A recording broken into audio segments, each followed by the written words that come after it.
we are starting a brand new series today, and it literally, y'all, I'm so excited because this don't seem very hype at all. And I love when God shows up in the mundane, the normal, the ordinary. And the name of our series today is Teach Us to Pray. All right? Y'all say, Teach Us to Pray. I had this vision in my head because when Ren said do the prayer hands, it made like this clap sound. And I thought that was cool because I'm old and I think it's cool. So I want y'all to say it again, but I want y'all to make the movement. And then we're going to clap together. It's going to be so cool. You ready? So on three, we're going to say, teach us to, and we're going to do it. Okay, you ready? 1, 2, 3. Teach us to, hey! So every time we say we're starting a new, we're continuing in our series called Teach Us to, oh my gosh, that was fire. Okay, we can go now. No. We're doing a new series called Teach Us to Pray. We actually did this series 2 years ago, and I really felt like the Lord was wanting us to go back to this moment and to readdress some things. I just want to ask, and I want to just hear from you guys. If you're being 100% honest, for how many of you is prayer difficult for you? Y'all so funny. Some of y'all was like, oh, nobody raised their hand, so I'm going to put it down. Okay, I want you to raise it high so I can just see. So how many of you prayer is difficult for you? Okay. I'm just curious. I want to hear some reasons why. Yeah. Wait, what'd you say? When you're at your lowest, it's hard. Okay. You don't know what to say. Anybody else feel like you don't know what to say? How many of y'all was praying, you realize you saying the same thing over and over again? You're like, oops. Some of y'all are like, I did that on purpose. That ain't how you pray. What you got, Mel? Oh, you just trying to step on toes. She said, we don't make time to pray. Huh? What about somebody else? Give me a boy. What makes prayer difficult? Noah? I'm so sorry, y'all. I just screamed. What did you say? Oh my gosh. How many of you are like super easily distracted? Squirrel. Oh my gosh. All right. What about another guy? Give me another guy. One more guy. All right. Y'all are prayer warriors, huh? MJ, what you got?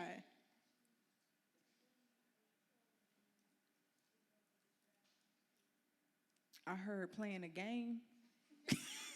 That's all I heard. Say it again, MJ. Say it a little louder so I can hear you. I see what you're saying. So you get distracted. Are you saying you are playing the game and then you get distracted? Or you get distracted because you want to play the game? Ah, okay, I'm with you now. I was like, where are you going? I'm so excited because I feel like we all are in different places in our prayer life. And I want to just talk about one simple thing tonight. And Kev, I was about to say Pastor Kev, that's who he is. Pastor Kev, he opened up a lot of this in pre-service prayer. But I want to talk about first the desire to pray. How many of you can say that you've been in a place where you just did not want to pray? I've been there, okay. And I love this passage of scripture that's found in Luke, and they're going to put it on the screen. And it says, one day Jesus was praying in a certain place. When he finished, one of his disciples said to him, Lord, teach us to, y'all ain't do the clap, dang. Lord, teach us to, hey, Lord, teach us to pray. Just as John taught his disciples. It didn't say pray, John. Oh, okay. Oh, I see. John, you kill me. And so I love this because it starts off and it says, one day Jesus was praying. I want to stop right there. Jesus was perfect and Jesus prayed. Let's just start right there. How many of us walk through our life acting like we don't have to pray? But a perfect individual, fully God, fully man, he spent time praying. So Jesus was praying, and it said that when he finished, one of his disciples came to him and said, Lord, teach us to pray. Oh my gosh. And what's so cool about this, though, to me, is that sometimes when we read this, and Ren actually did this earlier, when we read this, we end up adding a word into this passage. And instead of reading it as it says, we say that the passage says, Lord, teach us how to pray. Y'all can stop now. It's okay. Y'all can stop now. It's just at the beginning and the end, all right? And it didn't say teach us how. What did it say? Teach us to. And the reality is that I do believe that the how, because a lot of people don't pray because they just don't know how. And I think that may be some of you in here. But before we can start talking about the mechanics of prayer, I think we need to first start talking about the desire to pray. Okay? I'm going to be honest with you. I don't want to know how to do something that I don't want to do. That's not going to help me. Right? Like if I don't really even care about it and it doesn't interest me, then you can give me all the instructions on how to do it, but it doesn't really matter to me. I'm going to be honest with y'all. Hockey. If somebody came to me right now and they was like, Jess, I'm going to teach you how to play hockey. And I'd be like, why? Like, what's the point? Right? And they got, no, Jess, you don't understand. I got all the techniques and I got all the little cheat sheets and everything you need to know how to play hockey. I'm going to be like, bro, I can't even skate. Like, I don't even care about that because it doesn't interest me. And I don't even want us to dive into the how, because the beautiful part is like Jesus didn't like abandon you. He wants to show you how. But before we start talking about the mechanics, let's just start with the desire. Right? Let's just start with do we even want to pray? And if we don't, why don't we? What is going on that we don't want to talk to God? And real quick, when I say real quick, I mean real quick. I want to give you 3 reasons why we don't want to pray, why we don't have desire to pray. And some of you may find yourself in one of these, 2 of these, all of these, I don't even know. But the first reason why I feel like a lot of us don't want to pray is because, number 1, there's no room. There's no room. How many of you have gone to a restaurant where they either bring chips and salsa out or hot bread and butter? Come on. Okay, I want to take a poll real quick. How many of you would prefer chips and salsa? How many of you would prefer hot bread and butter? Hey, because butter make it taste better. Come on. I love me. I don't even know, though, because Mexican food hits. You hear me? Hits. All right? It's a whole nother level. So here's the thing. They get you, though. They be tricking you. Let me tell you how they trick you, right? You be so ready to go to the restaurant because you get to eat out, right? And you know exactly what you want. How many of y'all them people, you know exactly what you want before you even get there? Like, I remember one time me and Ren went to Thai and Japanese. That's my place right there. We went there, and they was, like, giving us our drink orders. And, y'all, I was so hungry. Like, I was literally slobbering at my mouth because I was so ready. I knew exactly what I wanted. And he got our drink orders. You know when you're so hungry that you don't even let them, like, get the drink order and come back? You're like, can I order now? And I remember being like, ma'am, can we just order now? Like, I got my drink order, I'm ready. She said, no. And she just walked off. I was like, oh, my goodness. I was hurt. I was butt hurt. But then she came back, and she took my order. It was all good. But they be tricking you. Let me tell you how they be tricking you, right? Because you're so hungry. And then they bring out the chips and salsa, right? And you just start going. Before you know it, that mug is gone. Like, and if you ran, he'll go, can you bring me two more things of chips? And they like, it's just for 2 of y'all? Yup. Right? So you do all this stuff, and then the main entree is coming, right? If you like me and you at a Mexican restaurant, I get fajitas, so the must be sizzling. Shh. And I be like, let's go, baby. And I'm so excited. Everything looks so good. And I'm about to go in, and then I realize, your girl is full. Like, and I get so mad. I'm like, I'm forcing this, baby. Like, I just start unbuttoning my pants because it's like, it is what it is. You know what I mean? Sorry, y'all. Because, like, you know, this was what I came for. But I got so full off of the appetizers. And the reality is that I think that a lot of us don't have a desire to pray because we're so full off the empty calories of this world that we are not wanting or hungry or have an appetite for the nutrients of heaven. I say empty calories. This is a term that they use a lot in working out. I say working out people. That's how much I don't know how to work out. I call them working out people. And them working out, they talk about they don't want to waste their calories on empty. They don't want to have empty calories. If they're going to take up some calories, they want it to be of some substance. And the crazy thing about empty calories is that, like, it's taking up space, but it has no nutritional value. And I think some of us, we don't have any desire, not because we we don't, it's like we don't even have a choice because you're just already so full of things that are taking space, but you know that they're not valuing anything in your life. They're not bringing value, right? You're so full for Instagram. You're so full off of Snapchat, off of your friends, off of basketball, off of football. I don't know what the blank is for you, but you are so full that when it comes to the things of God, it's like you just have no room. Here's the thing about God, though. He's not forcing his way in.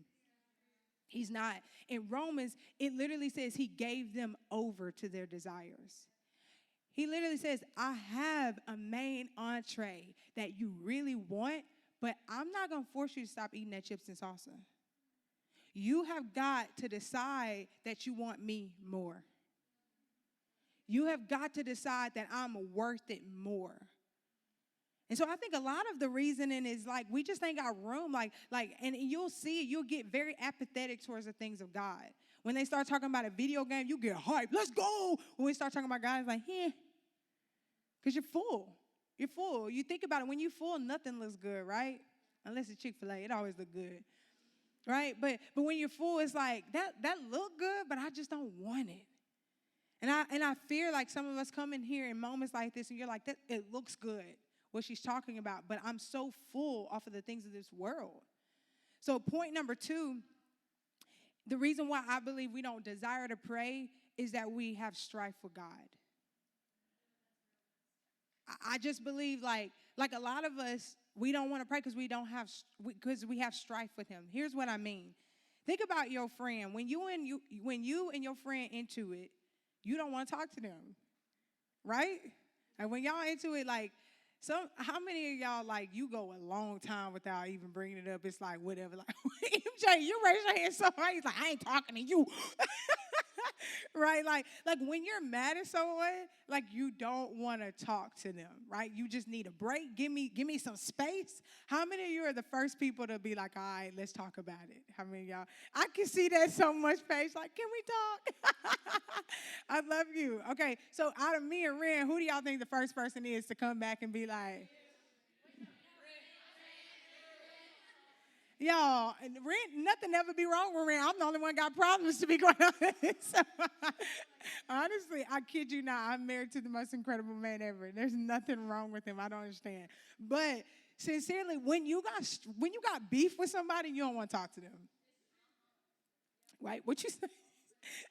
Yeah, it's right? Like, you like, I'm beefing with her. Like, I don't want to talk to her. Like, y'all even know on sports, I done seen y'all. You could tell when boys are beefing because they won't pass the ball to each other. Like, they'll be wide open. You like, like I can see it. Like, you don't want to fool with them, right? And I know that sounds crazy, but we do the same thing with God. And a lot of us don't want to talk with God, and we don't want to say that because it's like, who are we to be mad at God? But do y'all realize, like, it's so easy to. Right? And there's several, when I say strife, let me just make this very clear. Some of you, your strife with God is disappointment. Like, right, you went to God and you prayed to him about something and it didn't happen. And to be quite honest, you're thinking, well, if he going to do what he want to do anyway, what's the point of me talking to him? Right? And it's rooted in disappointment. And so it's kind of like, what's the point of praying? What's the point of opening up? Right? Like, another thing, when I think about strife with God, is shame from your past. And you think, because I did this, God won't answer me. Like, you think, surely, ain't no point because, God knows what I've been up to. God knows, like, I ain't been doing what I'm supposed to be doing. Some of you feel like you feel like you don't even trust God. Right? Like there's some deeply rooted things that I feel like is strife between you and God. And in a way, you were kind of like beefing with him and you don't want to talk to him. It was one time in my life that I didn't want to talk to God. It was one time. And I remember I didn't want to talk to him because I was scared of what he was going to say, what the answer was going to be. And so scared, I remember it was after J17, we had J17 discipleship, and we did it over the summer. And I went to J17 discipleship, and then I drove all the way to Dallas by myself. And the whole way to Dallas, I just turned on party music so I wouldn't have to think about God, because I was like, I don't want to pray. I'm scared he's going to tell me what I don't want to hear. So I turned on Party in the USA. Whoa. And so I was jamming. I was just living my best life. And it was so awkward because, you know, like when you're around someone you beefing with, you don't know what to do. Like, that's what it was. I was like, I'm going to ignore you. We not talking. Like, so I'm jamming in the car. I met up with a friend. On the way back, I said, I'm going to do the same thing, right? So I turned in, baby, baby, baby, ah. So, like, I'm jamming, and then I got straight up convicted. I was like, okay, I'll talk to you. And so I'm on the interstate, and I'm crying. Like, I could have had a wreck because I was just so scared, because I was, like, so scared of what he was going to say. And I should have known. I should have trusted him, because it was funny. I was going between two choices, and I didn't know which one he was going to tell me. But the reality is, when I listened to him, he ended up giving me both of the things. Man, you could trust him. But I was scared. I was like, I don't want to. And he had an option for me that I didn't even have on the table. You know what I'm saying? And some of you, he may have an option for you, or he may have things for you that you can't comprehend. But if you never talk to him, come on, like you gotta face that strife you have with the Lord and be honest about it, right? Last thing, I'm gonna quit right here, is a lot of us don't desire to pray because we're waiting to feel like it. On there I said we don't feel like it. Yeah, I did say that. Okay, never mind. We're waiting to feel like it. Like you just waiting, like, I know that the spirit of prayer is going to jump on me one day, right? And when that spirit comes upon me, your girl's going to be praying like they did in the upper room, right? Like you waiting. Like there's going to be a moment, and when that comes, then I'm a desire to pray. Let me tell you this. If you're waiting to feel like praying, you ain't going to start praying. You won't. You won't. You know, there's so many things that I've had to do with the Lord that was faith. Okay? So it was like, I'm going to take this step. And when I took the step, that's when the desire began to arise. I started dabbling into this prayer journey with the Lord. And then I was like, this what this is? Oh, Chanel. Here's the thing. It's hard for you to want to try something that you never tried before. Like, I remember I went out of town and we went to a restaurant and they were talking about oysters. This is a bad example because I still don't like them. But the reality is, I remember looking at them. I was like, that's disgusting. And I think they were cooked, because you can eat them not cooked and cooked. And I remember just thinking to myself, you know what? But I need to try it. And I did. It was disgusting. It was true. Don't try it. Don't listen to me. This is a horrible example. But hear me. Hear me. I think there's some things we think we don't like, but we haven't even tried yet. And you got to give it justice. Don't wait till you feel like. I love, one of my favorite Psalms is David, because he says, I'm telling my soul. He says, basically, I don't want to, but I'm telling my soul to pray. I'm telling my soul to seek the Lord. So you can't, a lot of you don't desire because you're just waiting for the spirit of prayer. There's no such thing as a spirit of prayer. It is a discipline that we decide that I want to talk, and to love Jesus. I want to put those questions on the screen that Kevin asked. I don't know if y'all still got them. Oh, thank you, Noah. He getting it. During pre-service prayer, this is what we're about to do. We're about to split up. And we just talked about some reasons why we don't desire to pray. Not reasons why you don't pray. Some of you desire to pray, you just don't know how. But I want to just talk about the desire, okay? Just the desire. Right? I want everyone just to simply, real quick, close your eyes.